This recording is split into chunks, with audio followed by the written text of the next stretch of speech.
Son las 6 de la mañana, esta es la hora de la verdad que se transmite por Radio Red de RCN.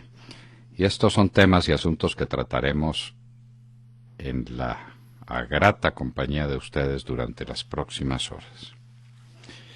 ¿Qué pasa si el Banco de la República resuelve no comprar más dólares? Hoy se reúne la Junta Directiva, como todos los últimos viernes del mes. En nuestra juventud, en el Colegio de San Bartolomé celebrábamos los primeros viernes. Aquí se celebran los últimos viernes, es la reunión del Banco de la República. Y por ahí andan muchos que le piden al Banco de la República no intervenir más el mercado de divisas comprando dólares, es decir, que se abstenga, que se retire. La pregunta es ¿a cómo se pone el dólar? Parece que hay muchos corredores de dólares interesados en que el Banco de la República no intervenga para hacer fiesta. Cambios en la policía. Está bien que se hagan cambios y está bien que se busque el lugar más adecuado para cada uno de los generales de la policía. Nos parece que la crisis, como se ha planteado, es una crisis injusta. La policía es una institución benemérita. Es probable que le haya hecho mucho daño el paso en los últimos años de un caudillista, de un hombre mesiánico como Óscar Naranjo. Pero la policía en su estructura interna es una organización eficaz, eficiente, y los policías colombianos son ejemplo en el mundo. Con eso no estamos diciendo, y que no se nos interprete mal, que aplaudimos los excesos que algunos cometen, pero en general son dotados de una paciencia extrema, sufren los rigores de la violencia desatada en las calles sin que haya represión posible contra quienes están ejerciendo ese tipo de brutalidad contra la acción de la policía. La policía es eficaz, la policía es eficiente, necesita buena conducción, menos cámaras y más acción, es decir, menos Naranjo y más Palomino. Nuevo ciclo de conversaciones con las FARC se va a iniciar esta próxima semana en un ambiente de mucha tensión. Las FARC han amenazado con contar. Si me aprieta un poquito yo cuento. Y el gobierno dice, ¿y qué van a contar? Y dice, pues todas las ofertas que le hicieron. El doctor Humberto de la Calle en su ingenuidad pensaba que las conversaciones que tenía con Márquez y con Granda y con París eran... No importa la violencia, no importa la pobreza, no importa el atraso, no importa la caída de la industria, no importa la descomposición de la sociedad, nada de eso importa. Lo único realmente importante es la imagen del presidente Santos, y esa hay que defenderla como el más sagrado tesoro. Y por eso están tan complicados los negociadores de las FARC con las FARC en La Habana, porque las FARC lo tienen todo grabado, todo. Y pueden contar muchas cosas. El gobierno insiste, el único tema para tratar son los famosos 6 puntos. Y las FARC dice, ¿y es que usted no se ha leído el preámbulo? Esos 6 puntos se interpretan con importancia a la luz de las consideraciones iniciales que hicimos. De otra manera quedan despojadas de toda sustancia. Eso es lo que dicen las FARC. Y para ser francos, tienen razón. Un documento no se puede cercenar quitándole a las decisiones finales las motivaciones, que son las que iluminan aquellas y las explican. El enredo en que están metidos. Así pues que problemas todos. El preámbulo, los tiempos de la negociación. Las FARC no quieren que los aprieten para que sirvan de carnada o de solución a los desprestigios monumentales del presidente Santos, y al presidente Santos lo único que le interesa es salir rápido para que pueda presentarse con ese título, el título de pacificador, a las próximas elecciones. En fin, la cuestión está complicada, nuevo ciclo de conversaciones con las FARC. Crisis en el Partido de los Verdes. Esa es una agencia electoral dominada por unos antiguos miembros del M-19, y ahora pues el Partido Verde está buscando identidad. Y ahí aparece el doctor Peñalosa, que, como decía nuestro querido amigo William Calderón, se amaña donde no está. Y entonces ahora quiere estar en el Partido Verde, pero un Partido Verde donde entren también Navarro y toda la izquierda, eso sí, con la condición de que lo apoyen a él en su candidatura presidencial. Y creemos que el día está lejano. En todo caso, Partido Verde, Polo Democrático, los dos ejes centrales de la oposición izquierdista, ¿podrán unirse para formar una alternativa seria de poder? ¿O se quedarán en lo que está? Es decir, en un retazo de posiciones de extrema izquierda que no va para ninguna parte.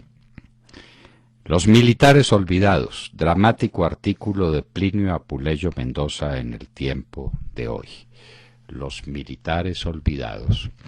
Los han acusado con testigos falsos, los han condenado en procesos inicuos, y allá están, pagando cárcel por haberle servido a la patria y haber arriesgado su vida por la de todos nosotros. Plinio menciona algunos nombres especiales, pero los nombres que podríamos mencionar se cuentan por decenas y por centenas. Allá están en Puente Aranda, presos los que mejor nos sirvieron, muchos de los que mejor nos sirvieron.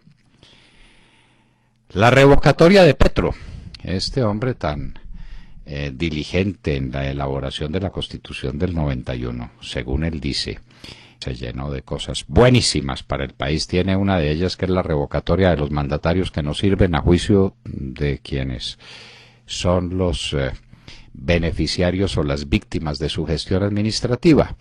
Y entonces quieren hacer uso de ese derecho centenares de miles de personas que viven en Bogotá, y hay que ver lo que es la rabulería, el leguleyismo. Lo último, una acción popular que parece que va a congelar otra vez el proceso de revocatoria. La Constitución echa un hazmerreír por quien dice que es su propietario, el señor Petro. La Constitución del 91 es muy buena siempre y cuando no nos la apliquen, ¿verdad, doctor Petro? En el mundo, el Consejo de Seguridad se ha reunido y los 5 grandes dicen que ya tienen un acuerdo sobre Siria, sobre el tema de las armas químicas. La pregunta está si esas armas químicas se van a destruir o si van a quedar a cuidado de alguien. Algo parecido a lo de la entrega de armas por las FARC, que no va a ser entrega sino dejación, lo que quiere decir que siguen con las armas, pero ya no puestas en el hombro, sino puestas ahí al ladito. Esas son las diferencias semánticas para hacerle trampa a la realidad. La lucha en los Estados Unidos por el techo de la deuda. Esto se complica cada vez más.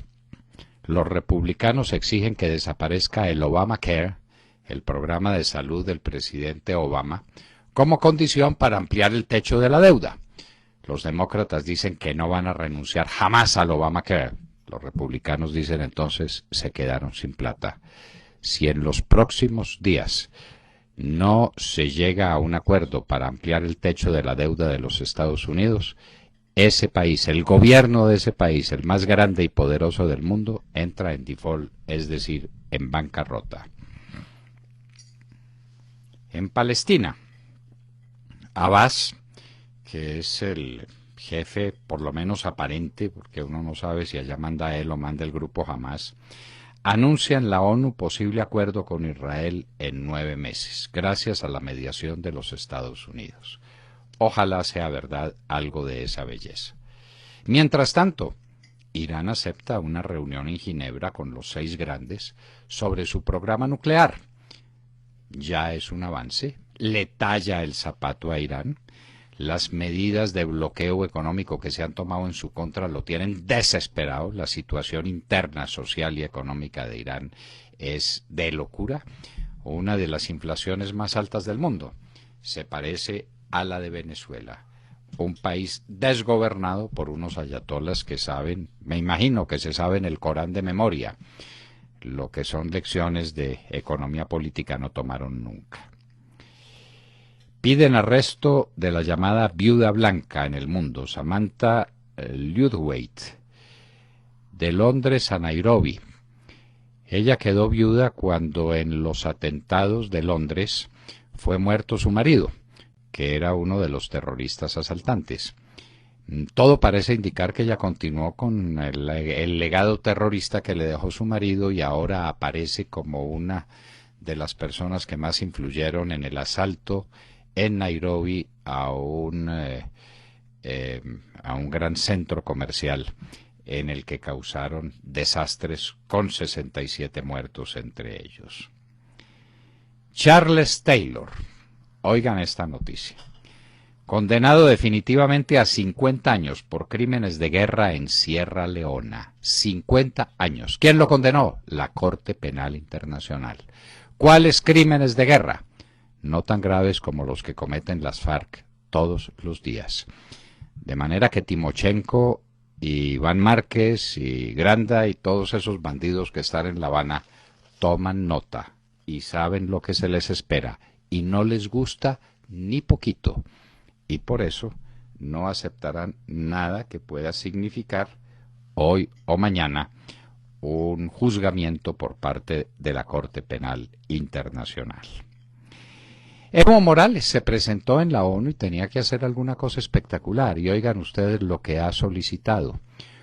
Un tribunal de los pueblos, conformado por las ONGs afectas a la extrema izquierda, para juzgar por crímenes de guerra al presidente Obama. Como decían por ahí las abuelitas, no está ni tibio, don Evo. Pero esas son las Banana Republic. El hombre que debía aprovechar su paso por la ONU para decir tantas cosas interesantes pierde miserablemente el tiempo con estas payasadas. Bueno, algo parecido hacemos nosotros. Pudieran decirse tantas cosas ante la ONU. Y miren ustedes, pues, en lo que andamos, haciéndole propaganda a un proceso de paz que no va para ninguna parte. El presidente Maduro denunció a Airbus, o denunciará a Airbus, lo demandará, por fallas en su avión presidencial. El avión parece que acaba de regresar de París a Caracas después de 5 meses de parálisis por un daño en un ala que fue localizada por funcionarios de Maduro, por sus pilotos. Y entonces ahora Maduro demandará al Airbus. Pero más importante que eso, ¿por qué Maduro no fue a Nueva York? Es que en su escala, antes de llegar a Nueva York en el Canadá, lo sorprendieron con su séquito, con su corte. Les contaremos cómo estaba integrada. 120 personas. En un país empobrecido, donde no hay papel higiénico, donde no hay huevos, donde no hay leche, donde no hay carne, donde la gente no tiene literalmente qué comer, el presidente, después de una correría por el mundo, llega con 120 personas a pasar unos días de descanso en Nueva York. ¿Quiénes eran? Se lo contaremos. Es muy interesante. Y haremos un análisis de la gran encuesta de Ipsos Napoleón Franco con la persona que la dirigió, con Javier Restrepo. Hay cosas que hay que entender. Hay análisis que no se han hecho. Estaremos con Javier Restrepo. Y en Hoy en la Historia recordaremos a uno de los más grandes de Colombia de todos los tiempos, Rafael Núñez, 4 veces presidente de la República de Colombia.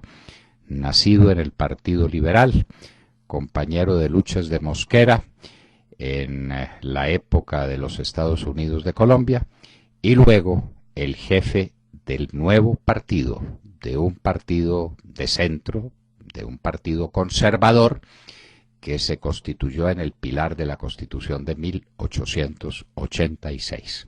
De todo esto y de mucho más hablaremos con ustedes en las próximas horas, en la Hora de la Verdad. Muy buenos días a todos. Bueno, dicen que el estado de la mesa de negociaciones en La Habana es crítico, que el enfermo está crítico. las amenazas del jefe guerrillero Timochenko de revelar las verdades de la mesa de negociación, verdades que yo les decía ayer que me muero de ganas por conocer, la verdad, y como yo, muchísima gente. Bueno, pues esas verdades, esa amenaza no gustó mucho en el gobierno. De hecho, veíamos las declaraciones del jefe negociador Humberto de la Calle, que se mostró muy disgustado, lo pudimos ver todos. Él dijo: ni puede haber ni aceptamos amenazas de ninguna naturaleza. A las FARC les molesta que el gobierno sea fiel a la agenda de conversación, que es la columna vertebral de los diálogos, dijo. Un Humberto de la Calle muy molesto a raíz de la carta que Timochenko envió cuestionando la intervención del presidente Juan Manuel Santos en La Habana. Una carta que, si la leen con calma, se darán cuenta de que hay una profunda y gigantesca distancia con el gobierno. Habla de que la violencia que sufre el país pues no se le puede atribuir única y exclusivamente a las FARC. Responsabiliza a los paramilitares, a la oligarquía, al mismo gobierno e incluso señala a determinadas familias como las causantes del terror y apunta pues a la mismísima familia de los Santos, del presidente Juan Manuel Santos. Insisten en que no habrá paz hasta que se solucionen estas causas profundas y acusan al gobierno de desplegar una ofensiva discursiva y mediática contra las FARC. En definitiva, y aunque los optimistas dicen que habrá firma, a como dé lugar, muchos tienen esa teoría, que se firma algo ya. Yo no veo que corran buenos vientos para un posible acuerdo. Veo más bien que en cualquier momento los mojitos, esa bebida de Cuba, salen volando, se rompen las negociaciones. ¿Y por qué? Pues en primer lugar porque a las FARC parece que no les importa la proximidad de la reelección. Ellos no se dejan presionar. En segundo lugar, porque las encuestas muestran que la mesa no vende. Realmente la mesa de las FARC en La Habana le ha hecho más daño que favor al presidente Juan Manuel Santos. Los niveles de desfavorabilidad en cada encuesta de opinión que sale son muy crueles. No es solo por la mesa de negociación, es por su gobierno.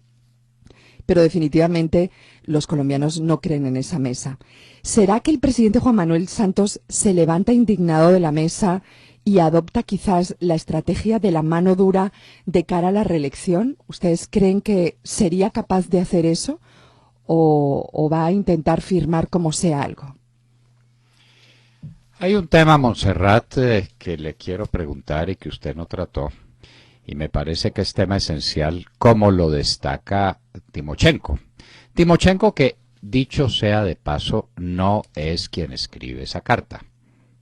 Eso se lo garantizo. Alguna cosa sé en la vida y es servir de catador de estilo. Yo sé quién escribe algo y quién no lo escribe. Timochenko no escribió esa carta. Tienen alguien que les escriba las cartas. Ellos lo llaman el asesor. ¿Quién es el asesor de las FARC? ¿Quién es el hombre que está detrás de ellos, sirviendo de orientador ideológico y de redactor de sus documentos? Bueno, esa es otra pregunta. Pero lo que le quiero proponer es lo siguiente. Los 6 puntos no nacen como la parte única o exclusiva, ni siquiera fundamental, del documento que suscribieron con las FARC, el gobierno, Enrique Santos Calderón por una parte, a nombre del gobierno, y los bandidos de las FARC por la otra. Enrique Santos, yo no sé si eso lleve la firma también de Sergio Jaramillo. Bueno, una firma más, una firma menos, eso no tiene importancia. Sí. Pero el tema es que los 6 puntos están antecedidos por un largo preámbulo que, en el sentir de las FARC, explica, aclara y perfecciona el sentido de los 6 puntos. El gobierno dice, ese preámbulo ni lo lean. Yo me atengo a los 6 puntos.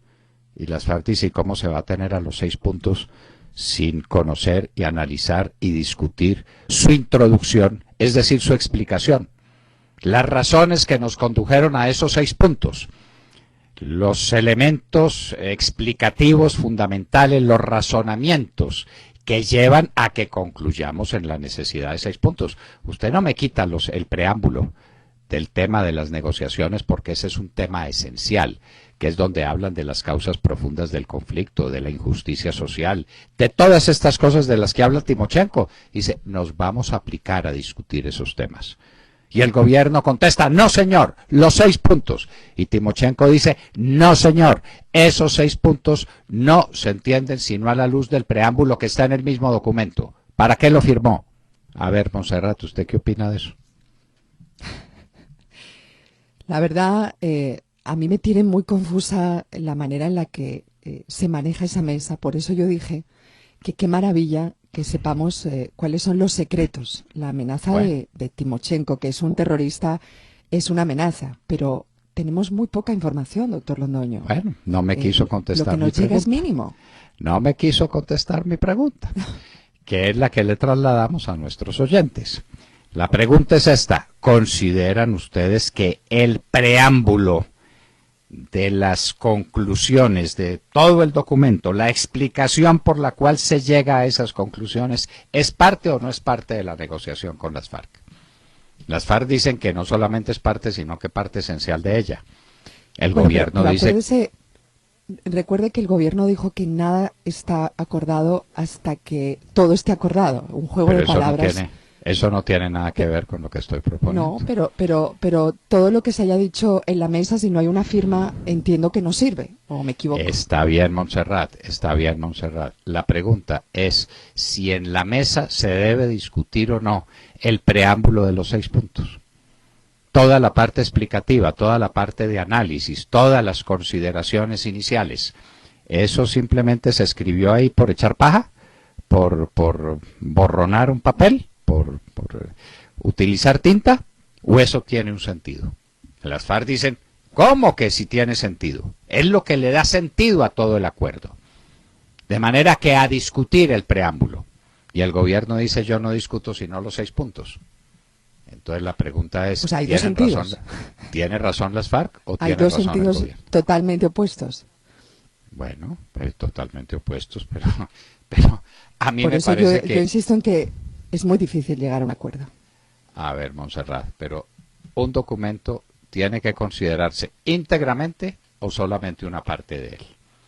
Las FARC dice, no, íntegramente, lo tenemos. Íntegramente. Bueno, entonces si es íntegramente toda la parte de las explicaciones, del preámbulo, los prolegómenos de los 6 puntos, tiene que ser analizado. El gobierno dice que no, y las FARC dice, ¿y por qué? ¿Por qué me lo saca de las conversaciones cuando son tema esencial de ellas? Pero es un prolegómeno infinito, de una profundidad gigantesca. Ay, ¿para qué lo firmaron? ¿Y para qué lo firmaron? ¿Para qué lo escribieron y para qué lo firmaron? Si les parecía tan difícil y tan complicado, entonces ¿para qué lo firmaron? Uno no puede firmar irresponsablemente un documento. Usted, doctor Londoño, dígame, ¿usted cree que va a haber acuerdo o de pronto se levantan? Yo sé que no somos pitonisos ni mucho menos, pero ¿cómo huele? Están dispuestas porque esa cualquier cosa las puede llevar después a la Corte Penal Internacional. Y después de la noticia de hoy de los 50 años a Charles Taylor por crímenes de guerra cometidos en Sierra Leona, Márquez le dará con el codo a Granda y a los vecinos y le dirán a Timochenko que está volando entre Nicaragua y Caracas. Se lo quiero decir para que lo sepa y es una primicia de la hora de la verdad. Y le dirán a Timo, oiga, si ve lo que le pasó a Taylor, 50 años. ¿Usted quiere estar 50 años en una cárcel en Europa? No, bueno, entonces no firmemos, entonces demoremos esta cosita. Y el gobierno se desvive por tener un papel cualquiera que él sea, cualquiera. Está dispuesto a escribir lo que sea, con tal de que le sirva la imagen del presidente Santos.